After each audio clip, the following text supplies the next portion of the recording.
नमस्कार student, Gurugram teacher training college Chak 5 Bela में आपका स्वागत है। हम बीएड द्वितीय वर्ष के अंदर सामाजिक अध्ययन विषय का अध्ययन कर रहे हैं। सामाजिक अध्ययन का शिक्षण शास्त्र, इसके अंदर हमने सामाजिक अध्ययन का क्या महत्व है, क्या उसकी भूमिका है, क्यों सामाजिक अध्ययन विषय का अध्ययन करवाया जाता है बच्चों को, और किस प्रकार से एक टीचर को उद्देश्य देते हुए बच्चों को शिक्षण करवाना चाहिए। यदि वो बच्चा प्राथमिक स्तर पर शिक्षण कर रहा है, उसके लिए क्या उद्देश्य निर्धारित किए जाएं, क्या उद्देश्य होते हैं। माध्यम स्तर के बच्चों के लिए क्या सामाजिक अध्ययन के अंदर किस प्रकार का पाठ्यक्रम होता है, क्या उद्देश्य होते हैं, किस प्रकार का पाठ्यक्रम होना चाहिए, और इसी प्रकार से जो उच्च प्राथमिक स्तर है वहाँ तक क्या है, किस प्रकार का उद्देश्य होना चाहिए।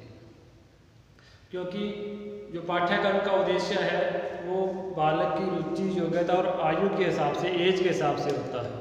छोटी एज के अंदर बालक का विकास, जो बुद्धि लब्धि है वो कम होती है, बुद्धि लब्धि मानसिक योग्यता कम होती है, तो उसी प्रकार की पाठ्यक्रम उस विषय के अकॉर्डिंग होता है। उसके उद्देश्य भी सामान्य होते हैं और उस बुद्धि लब्धि के अकॉर्डिंग होते हैं। जैसे जैसे बालक का विकास होता जाता है तो उसी प्रकार से उद्देश्य भी व्यापक होते जाते हैं, उस विषय के उद्देश्य भी व्यापक हो जाते हैं, उस उद्देश्यों में गंभीरता आ जाती है, उसी विषयों के अंदर व्यापकता भी आ जाती है। जिस प्रकार से हम देखें कि प्राथमिक स्तर पर किस प्रकार के उद्देश्य होने चाहिए, तो आपको पता है कि प्राथमिक स्तर पर जो बालक होगा वो 5वीं तक का बालक है, उसकी बुद्धि लब्धि का विकास इतना नहीं हो पाता, उसकी जो मानसिक योग्यता है वो इतनी नहीं है, वो देश के बारे में इतना नहीं जान पाता। उसके लिए जो शिक्षा का प्रारंभ बिंदु होता है वो 5 साल के बाद में होता है, तो सिर्फ वो आसपास के ही लोगों को जानता है, परिवार को जानता है, आसपास के पड़ोसियों को जानता है, और अपने परिवार से निकल करके विद्यालय में जाना शुरू करता है। तो विद्यालय में वो समाज के आसपास के लोगों से, अपने बच्चों से मिलता है, शिक्षक से मिलता है।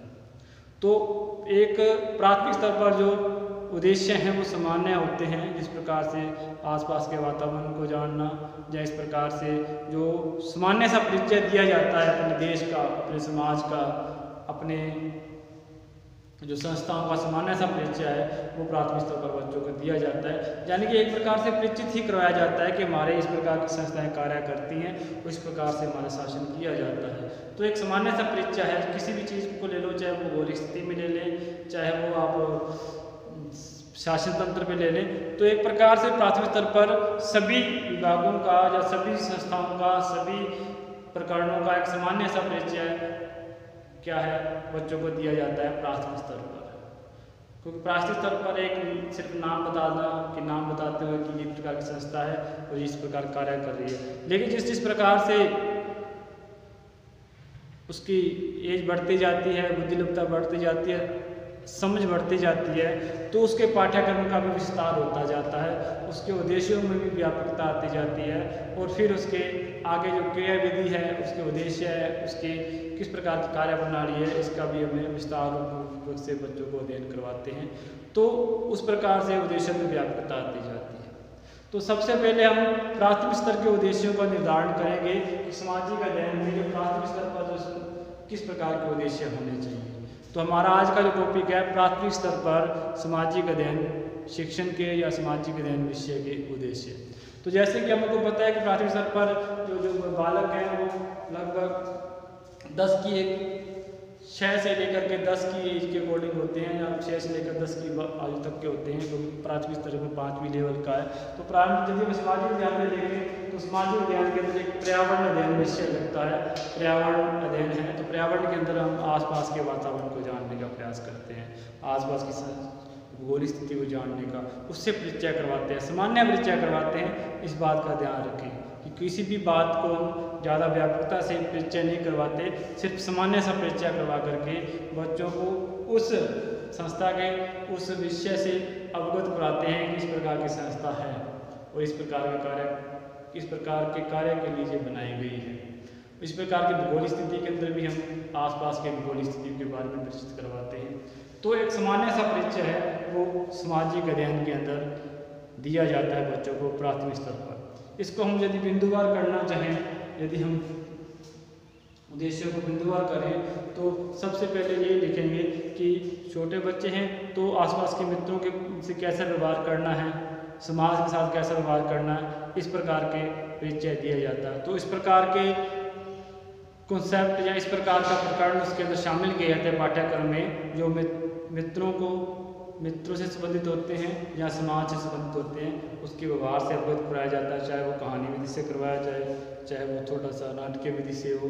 तो सामाजिक अध्ययन के अंदर उस सरल सी लैंग्वेज के अंदर मित्रों के प्रति सहानुभूति रखना, समाज में रहने का जो ढंग है उसके बारे में बताना, इस प्रकार की जो बातें एक सामाजिक अध्ययन विषय के अंदर शामिल की जाती है। तो पहला टॉपिक यही अपने लिखें कि प्राथमिक स्तर पर सामाजिक अध्ययन के उद्देश्य है। तो एक है कि अपने मित्रों और पड़ोसियों के साथ सद्व्यवहार करने का ज्ञान देना। तो नंबर 1 है अपने लिख लें प्राथमिक स्तर पर उद्देश्य, प्राथमिक स्तर पर उद्देश्य अपने मित्रों व समाज के लोगों के प्रति या पड़ोसियों से संबंधित किस प्रकार का व्यवहार किया जाए, सद्व्यवहार किया जाए, इसके बारे में ध्यान देना। मित्रों एवं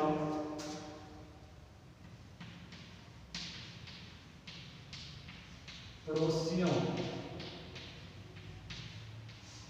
से सद्व्यवहार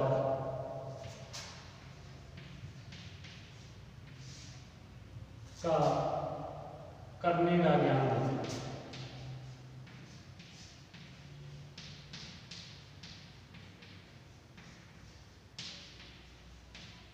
तो इसी प्रकार छोटे बच्चों को सिखाया जाता है कि चोरी नहीं करनी चाहिए, बच्चों को क्या है हमें बड़ों का आदर करना चाहिए, है ना, और छोटों को सम्मान देना चाहिए। इस प्रकार की जो बातें हैं वो इसके अंदर शामिल की जाती है। इसी प्रकार का पाठ्यक्रम सामाजिक अध्ययन के अंदर शामिल किया जाता है, जिसके अंदर मित्रों के प्रति सद्व्यवहार का व्यवहार करना, पड़ोसियों से अच्छा व्यवहार करना, पड़ोसियों की आवश्यकता को समझना कि हमारा पड़ोसी क्या काम आ सकता है संकट के समय।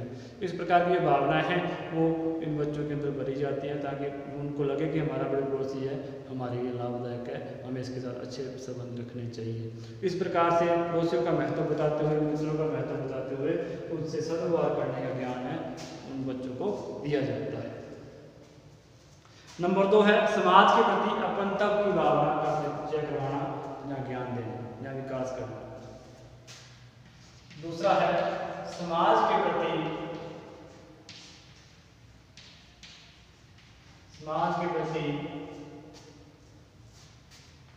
सद्भावना या अपनत्व की भावना का विकास करना, अपनत्व की भावना का विकास करना।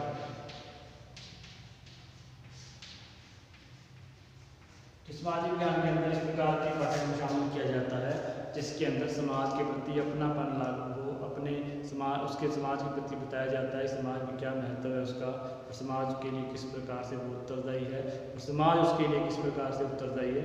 इस प्रकार की भावना का विकास उसके अंदर किया जाता है। नंबर 3 है बालकों में परस्पर सहयोग और आत्मनिर्भरता का ज्ञान प्रदान करना। बालकों में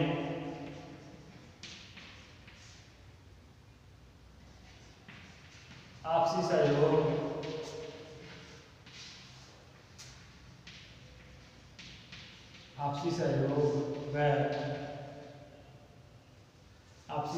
और सद्व्यवहार का ज्ञान प्रदान करना, या अपने कह सकते हैं आत्मनिर्भरता का। सद्भावना विषय है, आत्मनिर्भरता भी है, तो आत्मनिर्भरता की भावना का विकास करना।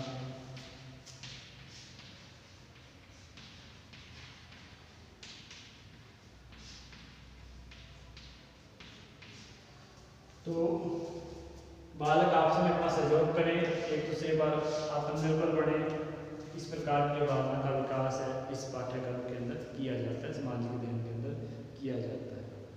विद्यालय की विभिन्न गतिविधियों में भाग लेना, उसकी शिक्षा देना, इस प्रकार के कार्यक्रम में भाग लेना और उसमें अच्छा व्यवहार करना, इसकी शिक्षा भी दी जाती है।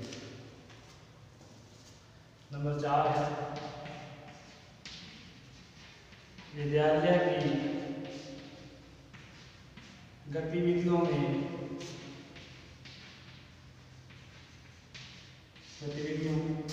जैसे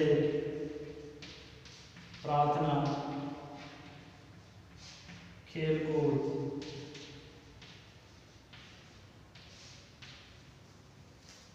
और कई सहगामी गतिविधियाँ हैं जिसके अंदर अपने विभिन्न उत्सव हो सकते हैं। खेलकूद एवं सांस्कृतिक गतिविधियों में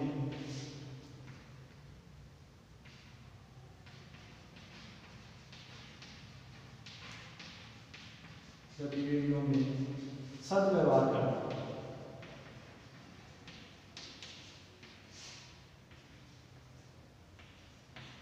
इस प्रकार की शिक्षा दी जाती है इस पाठ्यक्रम के अंदर कि विद्यालय की जो गतिविधियाँ होती है, प्रार्थना है, खेल कूद है, सांस्कृतिक प्रोग्राम है, इनके अंदर वो भाग लें और अच्छा व्यवहार करें। इस प्रकार की शिक्षा है वो इनके प्राथमिक स्तर पर दी जाती है।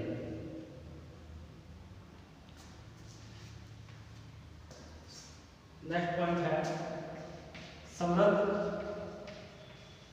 व संयुक्त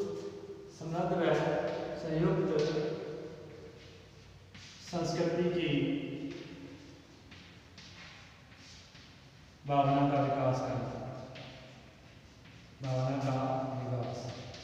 कहने का अर्थ ये है कि बालकों को ये ज्ञान दिया जाता है कि हमारी संस्कृति है वो समृद्ध है, व्यापक है और संयुक्त संस्कृति है जिसमें हम सभी मिलजुल करके रहते हैं। तो इसमें एकता में जो एकता की भावना है वो इसके अंदर दी जाती है कि समाज के सभी लोग हैं वो एक हैं, सब मिलजुल करके रहते हैं।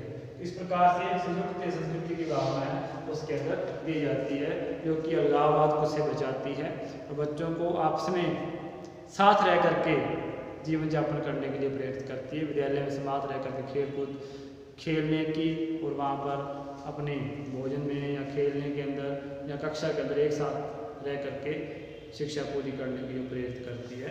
वो है समृद्ध और संयुक्त संस्कृति कि उनको ये लगता है कि सारे ही परिवार सभी समाज एक हैं, सब मिलजुल के रहते हैं, इसके अंदर कोई भेदभाव नहीं किया जाता। तो इसके अंदर जाति के आधार पर, धर्म के आधार पर इस प्रकार का भेदभाव नहीं है। सभी क्या है सभी इंसान हैं, सभी के साथ एक जैसा व्यवहार होना चाहिए। जिस सारी जो भावनाएं हैं वो समृद्ध और संयुक्त संस्कृति की भावना के तहत बच्चों को दी जाती है, जिसमें वो एकता की भावना आती है और सभी बच्चे मिलजुल करके शिक्षा ग्रहण करते हैं।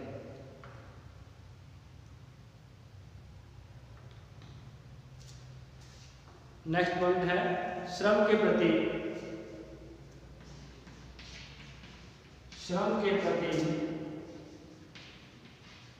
सकारात्मक दृष्टिकोण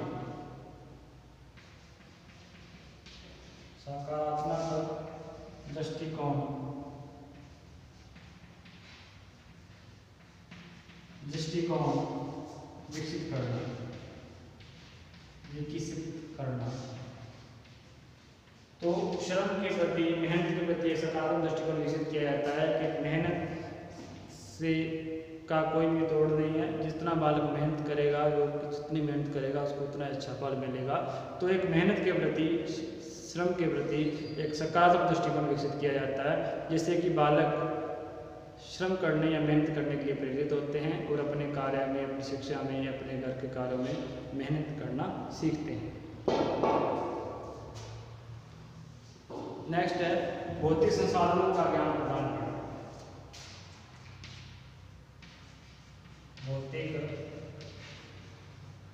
साधनों का ज्ञान प्रदान करना।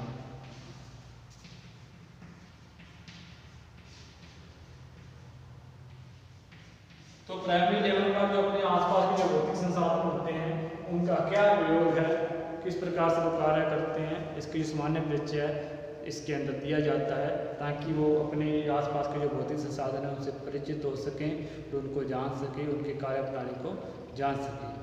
इस प्रकार से अपने घर में साधन है, जीप है, ट्रक है या कोई और भौतिक संसाधन है जिसके लिए जीवन यापन के लिए ज़रूरी है, जिस जो बार बार उसके सामने आते हैं, बार बार उसको देखता है, तो उनका परिचय कराया जाता है ताकि वो उनसे अनजान न रहे और उनका जीवन, उसका परिचय जान सके, उसका उपयोग जान सके। नेक्स्ट पॉइंट है लोकतंत्र एवं सामाजिक समता की भावना का विकास। लोकतंत्र व सामाजिक समता या समता की भावना का विकास।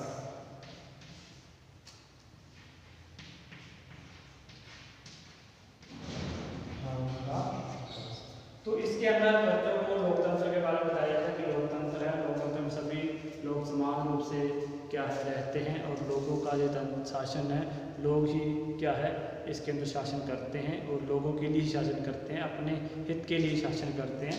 तो इस प्रकार से लोकतंत्र में जो सामाजिक समानता है उसकी भी भावना का विकास किया जाता है कि समाज के अंदर सभी लोग समान हैं, लोकतंत्र के अंदर भी सभी लोग समान हैं। लोकतंत्र वो लोगों के लिए, लोगों के द्वारा किया जाने वाला शासन है। तो इस प्रकार से लोकतंत्र की भावना का विकास किया जाता है और सामाजिक समानता की भावना का विकास बच्चों में किया जाता है ताकि वो लोकतंत्र की महत्ता को समझ सके और सामाजिक समानता की भावना को समझते हुए समान रूप से अपना जीवन यापन कर सके, सभी बच्चे मिलजुल करके कार्य कर सके। इसके साथ ही हम देखें तो विभिन्न त्योहारों और उत्सवों की जानकारी दी जाती है। सब देश के अंदर जो भी त्यौहार हैं या फिर अपने उत्सव मनाए जाते हैं उनकी जानकारी दी जाती है ताकि वो उत्सवों का महत्व जान सके और उनको मना सके और इस पर अपने जीवन का विकास भी कर सके। तो विभिन्न त्योहारों और उत्सवों की जानकारी, विभिन्न त्योहारों व उत्सवों की जानकारी। तो बच्चों को अपने देश के उत्सवों के बारे में, उसके महत्व के बारे में बताया जाता है जिससे कि उनके इतिहास का भी पता चलता है कि किस आधार पर कोई उत्सव मनाया जाता है, उसकी महत्व का पता चलता है, जिससे कि बच्चों को अपनी जो संस्कृति है उसके बारे में पता चलता है। इस आधार पर हम बच्चों को विभिन्न त्योहारों के माध्यम से, सामाजिक समानता के माध्यम से सामान्य सा परिचय बालकों को देते हैं और इस आधार पर हमने बच्चों का विकास हो सके, उसके जो सामान्य से जो सवाल होते हैं, छोटे छोटे सवाल होते हैं बच्चों के, उनका भी उत्तर उनको मिल सके। इसी आधार पर अपने यदि भौगोलिक स्थिति पर देखें तो उसके अंदर बच्चों को भौगोलिक स्थिति के बारे में सामान्य जानकारी दी जाती है और उसके अंदर मानचित्र को पढ़ना, ग्लोब को पढ़ना, ग्लोब को समझना, इसके बारे में जानकारी दी जाती है ताकि वो समझ सके कि हमारी पृथ्वी है वो किस प्रकार की है और हमारा जो मानचित्र है, हमारे हम कहाँ रहते हैं और किस प्रकार से पृथ्वी का मानचित्र बना हुआ है, किस प्रकार से हमारे देश का मानचित्र बना हुआ है, तो मानचित्र में हम कहाँ किस दिशा में रहते हैं, इस प्रकार की जो सामान्य सी जानकारी है वो ग्लोब और मानचित्र के बारे में दी जाती है। तो नेक्स्ट बिंदु यही है, ग्लोब और मानचित्र की सामान्य जानकारी। ग्लोब और मानचित्र की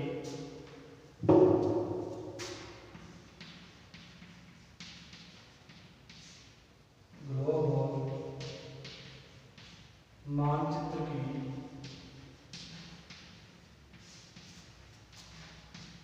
सामान्य जानकारी या उसकी परिचित करवाया जाता है कि ग्लोब क्या है, मानचित्र क्या है। ग्लोब और मानचित्र की सामान्य जानकारी।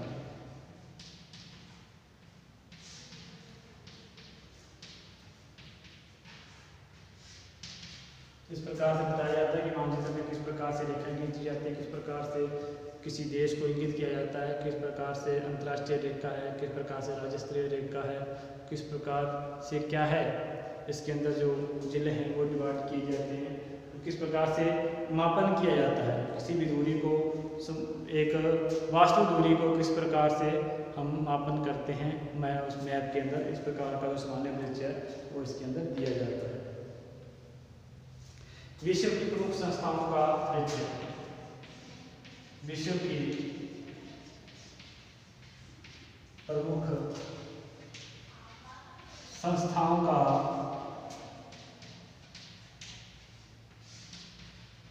परिचय। तो विश्व में जो भी संस्थाएं हैं जो उसको प्रभावित कर रही है, समाज को प्रभावित कर रही है, उसको प्रभावित कर रही है, उसके बारे में अवगत कराया जाता है। जैसे संयुक्त राष्ट्र संघ है, यूनिसेफ है, यूनेस्को है, तो इस प्रकार की जो संस्थाएं हैं उनके बारे में इनको बताया जाता है। विश्व स्वास्थ्य संगठन है, इसके बारे में बताया जाता है किस प्रकार की संस्थाएं हैं वो समाज के लिए, देश के लिए किस प्रकार से कार्य करती है, विश्व स्तर पर किस प्रकार से कार्य करती है। इसी प्रकार से राष्ट्रीय स्तर पर जो संस्थाएं हैं उसके बारे में बताया जाता है और उनके बारे में सामान्य सा परिचय देते हुए उनको अवगत कराया जाता है किस प्रकार की संस्थाएं जो समाज के लिए कार्य कर रही है। इसी आधार पर हम कह सकते हैं कि विभिन्न प्रशासनिक स्तरों का सामान्य परिचय, विभिन्न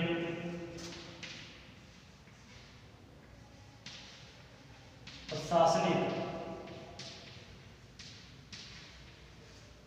स्तरों का सामान्य परिचय। तो प्राथमिक स्तर पर बच्चों को किस प्रकार से प्रशासनिक ढांचे का निर्माण होता है, किस प्रकार से क्षेत्रीय लेवल पर, राज्य लेवल पर या केंद्र लेवल पर प्रशासनिक ढांचा होता है, इसका एक सामान्य सा परिचय दिया जाता है कि शासन किस प्रकार से ऊपर से नीचे तक आता है और हमारे तक शासन किया जा हमारे सामान्य जनता तक शासन किया जाता है और सामान्य जनता किस प्रकार से प्रशासनिक ढांचे पर निर्भर है। इसी आधार पर हमें देखें तो जो महान व्यक्ति है उनके बारे में परिचय करवाया जाता है। सामान्य प्रतीकों के बारे में जो हमारे प्रतीक हैं, राष्ट्र चिन्ह हैं, उनके बारे में श्रद्धा रखी जाती है, उनके बारे में श्रद्धा की भावना पैदा की जाती है। जैसे राष्ट्रीय पक्षी मोर है और अशोक चिन्ह है, इसके बारे में महत्व को बताते हुए उसके बारे में श्रद्धा पैदा की जाती है ताकि बच्चे इनकी रक्षा कर सकें और इसके प्रति श्रद्धा की भावना रखें। तो आगे अपने लिखते हैं महान व्यक्ति का परिचय। महान व्यक्तियों का परिचय। तो महान व्यक्तियों का परिचय का अर्थ यही है कि उनको परिचित करवा करके उनके कार्यों के लिए अवगत कराया जाता है कि ये महान व्यक्ति क्यों कहलाए, तो किसी ने इस प्रकार के कार्य किए थे और उन्हीं कार्यों से अवगत होकर एक दार्शनिक भावना पैदा होती है कि इन्होंने अच्छे कार्य किए हैं तभी इनको याद किया जाता है, तो हमें भी इनके पथ प्रदर्शन पर चलना है। तो बच्चों के अंदर इन महान व्यक्तियों के प्रति श्रद्धा की भावना और उनके लिए दार्शनिक आधार पर उनके पथ मार्गों पर चलने के लिए प्रेरित किया जाता है ताकि बच्चे इनकी जो अच्छाइयाँ उनको अवगत करवा सकें, उनको अपने जीवन में उतार सकें और उनके लिए जो उन्होंने जो शिक्षाएँ दी थी उनको अपने जीवन में उतार सकें। इस प्रकार से अपने महावीर हैं, वामी स्वामी हैं, महात्मा बुद्ध हैं और सुकरात है और महात्मा गांधी हैं, स्वामी विवेकानंद है। इसी प्रकार के महान व्यक्ति हुए हैं उनके कार्य बनाने को, उनके कार्य को अवगत करवाया जाता है जिसको कि वो अपने जीवन में उतार सकें। राष्ट्रीय प्रतीकों की जानकारी। राष्ट्रीय प्रतीकों के प्रति श्रद्धा की भावना।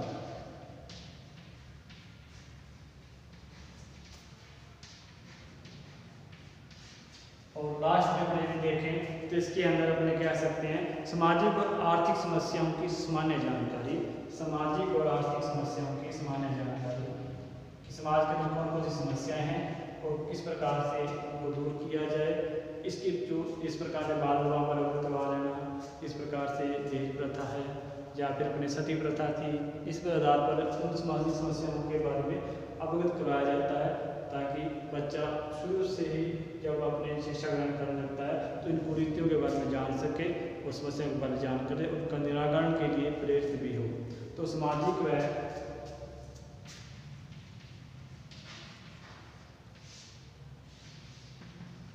आर्थिक समस्याओं की सामान्य जानकारी। तो इस स्तर पर जो प्राइमरी लेवल है उसमें लगभग सामान्य जानकारी ही होगी, क्योंकि इसमें ज़्यादा व्यापक स्तर पर बच्चों को नहीं बताया जा सकता, क्योंकि इसकी जो मानसिक योग्यता वो कम होती है, बुद्धिलब्धि कम होती है, और वो इतना व्यापक स्तर पर अवबोध नहीं होता उनको जिस प्रकार से कि उसको समझ सके और अपने जीवन में व्यापकता ला सके। जिस प्रकार से उसकी एज बढ़ती जाती है, उसकी मानसिक क्षमता बढ़ती जाती है, उसी के अकॉर्डिंग इस पाठ्यक्रम में गंभीरता आती जाती है, उद्देश्यों के अंदर व्यापकता आती जाती है। तो हमने आज अपने सामाजिक उद्देश्य में सामान्य उद्देश्यों का अध्ययन किया, जिसके अंदर हमने 15 उद्देश्यों का बारे में अध्ययन किया है। तो आज अपने प्राथमिक स्तर पर जो सामान्य उद्देश्य है उसका अध्ययन किया है। कल हम नए वीडियो के अंदर इसके जो उच्च प्राथमिक स्तर पर क्या उद्देश्य होते हैं उसके बारे में अध्ययन करेंगे। तब तक के लिए नमस्कार।